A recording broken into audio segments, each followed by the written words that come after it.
Hey guys, in this video I'm going to show you how to add a dynamic weather system so that you can add weather events to your Fortnite creative map. To get started, we are going to need some timer devices and RNG devices. Once you get the system hooked up, you can add or import any sort of storms or weather ideas that you want to these connected devices. First thing first, we are going to get our main timer. I'll show you the modified settings for this timer. This is how long it's going to be before the storm starts. So the round's going to start. This timer is how long until a storm happens. Most of these timers are going to have the same settings. So pause the video, take a look at them. If you want to see what I put, I will let you know if something is really important. Okay, we got our initial timer. I called it Storm Timer INT. And then we need an RNG device, a random number generator. I'm going to call this one RNG Prime. Value limits as 1 and 2, winning value 2. Pick each number once. This is up to you. So if you put no, your weather events will be completely random. If you put reset on game start, it's going to make sure it goes through every single different type of weather event before it repeats. This is what I'm going to use. Other than that, I turned off the sounds and made sure it's invisible in game. Now, go back to your timer INT and make sure it has an event on success, send to RNG Prime on activate. Also, one more thing about this, make sure that its start on game start is on. So now that timer is going to activate our RNG Prime. Go ahead and copy the RNG Prime device, and this is going to be our RNG Storms device. Remove that previous connection and instead add a function activate when receiving from RNG Prime on win. So that's this one. When it gets a win, it goes to this one. Copy this RNG Storms to get an RNG Storms 2. The only thing we're going to change here is activate when receiving from RNG Prime on lose. From here, we can create 4 different weather events. We'll start with the first one. I'm going to do a Sandstorm.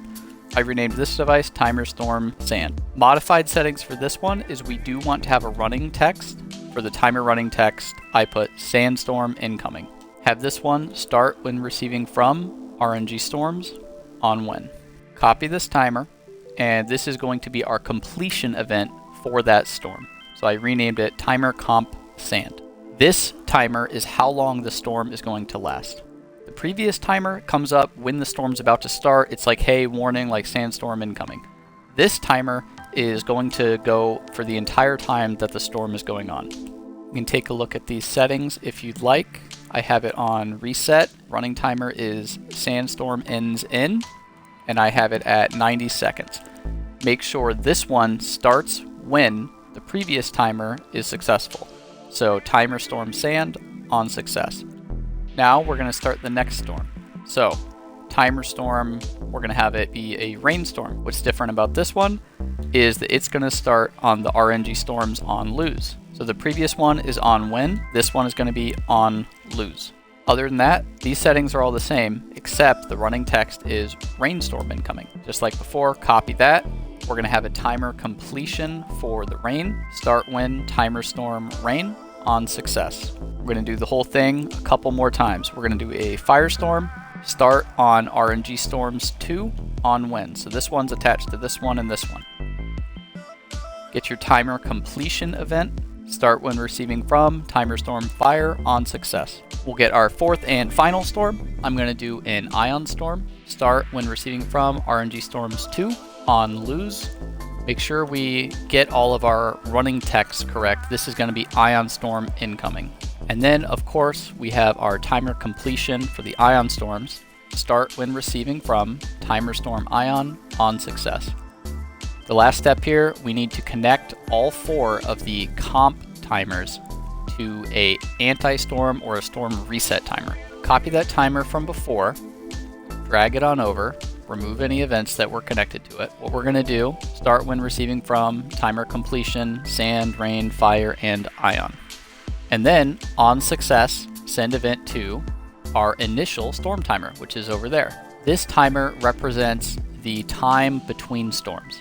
This timer is how long the storms are going to go on for. This is your warning pop-up that says like storm incoming in 8 seconds. This timer over at the start is how long after the round until the first storm starts. You can modify the time to be whatever you like. Alright, the hard part's done. Now, we're going to hook up our devices to get all 4 of the storms working correctly. This is actually easier. It looks like a lot of devices. You can hook up any devices you want for your different storms. I'll show you how to do it. For one, each storm is going to have its own sky dome. So this is the Sandstorm. All we're going to do is enable it on Timer Storm Sand, on success of course, and then disable it on Timer Completion, on success.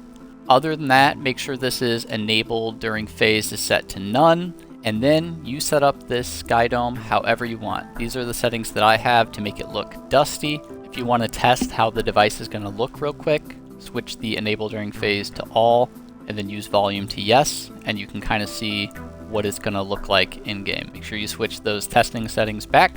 Those events are going to apply to everything. So this is a VFX spawner to make giant sand clouds. We're going to set up the same events as before for this VFX device. It is a like fog, kind of stormy event that we're going to have when the sandstorm comes on. So enable it on the Timer Storm Sand on success, and disable on Timer Comp Sand on success.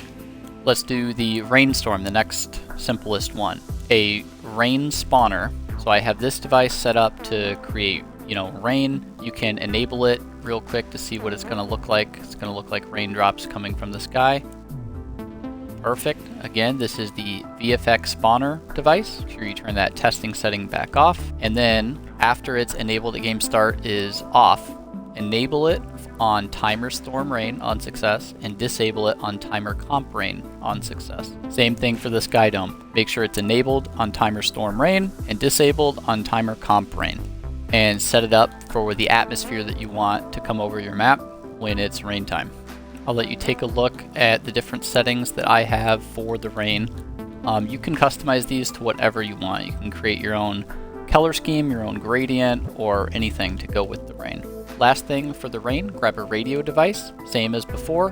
Play when receiving from Timer Storm Rain on success, stop on Timer Completed on success. Make sure that all these play during countdowns and gameplay. Make sure all that is turned off because we only want this to come on with rain. The audio I'm using for this is the Spooky Rain Graveyard Loop.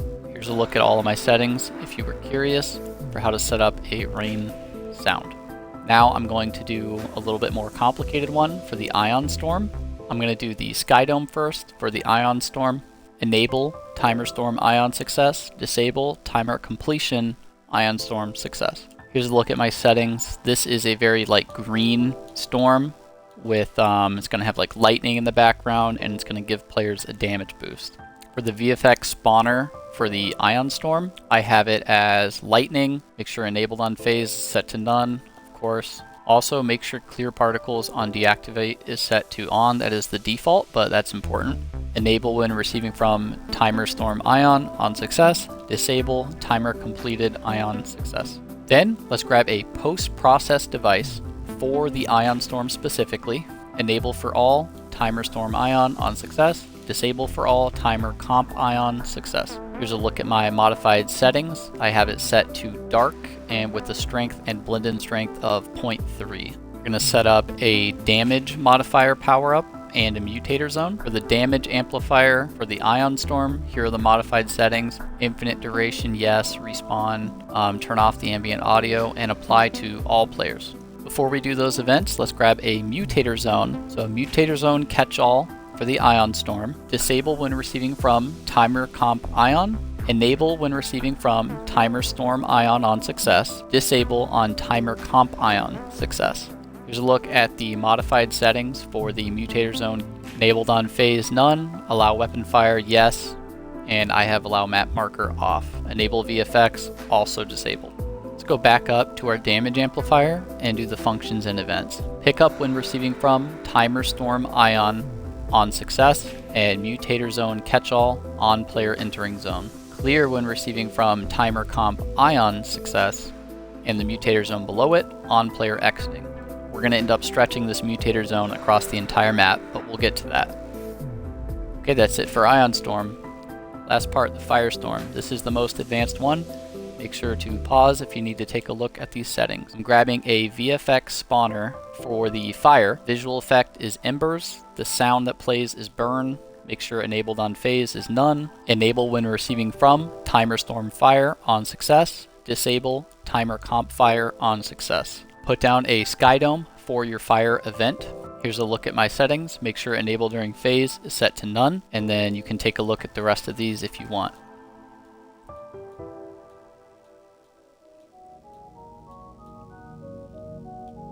Enable when receiving from timer storm fire on success. Disable when receiving from timer comp fire on success. We're going to copy the ion storm post process and bring it over here because all the settings are exactly the same. But for functions, we're going to hook it up to the Firestorm. So enable for all, timer Firestorm on success, timer completion fire also on success. Enable for all when timer storm fire is on success, disable for all on timer comp fire on success. Go ahead and grab a barrier device. Enabled on phase needs to be set to none. Barrier material flames. Make sure the zone shape is a hollow box. We are going to stretch this across the entire map, and this is going to come online during the Firestorm. It needs to be set to hollow box. The functions are enable when receiving from timer storm fire on success, disable timer comp fire on success. Okay, the last step, we're going to grab a VFX creator because I want people to have a flaming head effect during the Firestorm, and we also need a mutator zone catch-all for the fire. I copied the mutator zone from the ion storm because all of those settings are the same. What's different though is we're not going to connect it to the ion storm, we're going to connect it to the Firestorm. So disable when receiving from timer comp fire on success, enable timer storm fire on success. Let's take a look at the VFX creator. Head over to functions, spawn at player when receiving from, mutator zone, catch-all fire device on player entering, remove from player when receiving from mutator zone catch-all fire device on player exiting. I'll let you guys take a look at the modified options for this device. This has a lot of modified options, so I'm just going to scroll through them slowly, and you can take a look to make a flaming head effect for your Firestorm if that's what you want to do.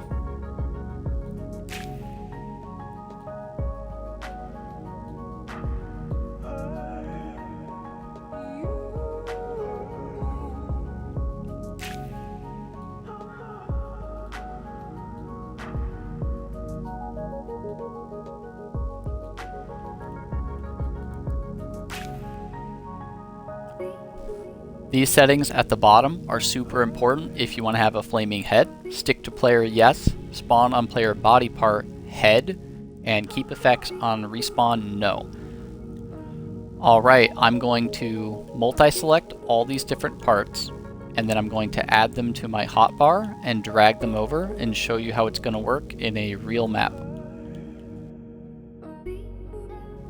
I multi-selected all the pieces required for this system, and then I'm going to add them to my hotbar. So I'm going to hold them down and then add them to my hotbar. On Xbox, it's by holding the left trigger and then pressing any button you want to assign it.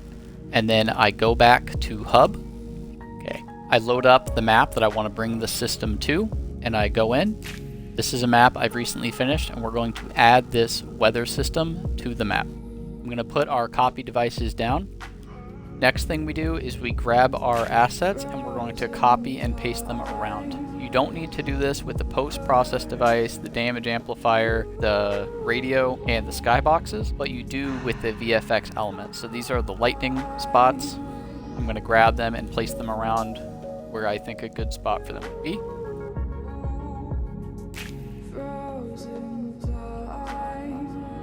These are the puffs of sand. Grab these, put them where they need to go. I'm going to grab our rain device. This one I'm only going to need one because the map is small. If it were bigger, I'd probably need multiple. Resize it up a little bit. Get our fire embers. Put some of those around. Now we're going to come and make our map occupying barriers and mutator zones take up the whole map. And then make sure all of its dimensions are big enough to take up the whole map. Alright, let's test out all these weather events. Remember, when we're done testing, to come back to this timer and set it at the time we want it to be before we want a storm to start.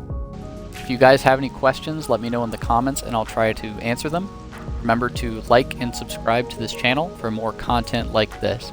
I like doing tutorials for some of these advanced things. I know that there's a lot to cover. Let me know if there's anything you want to see in the future and I will try to get it done for you.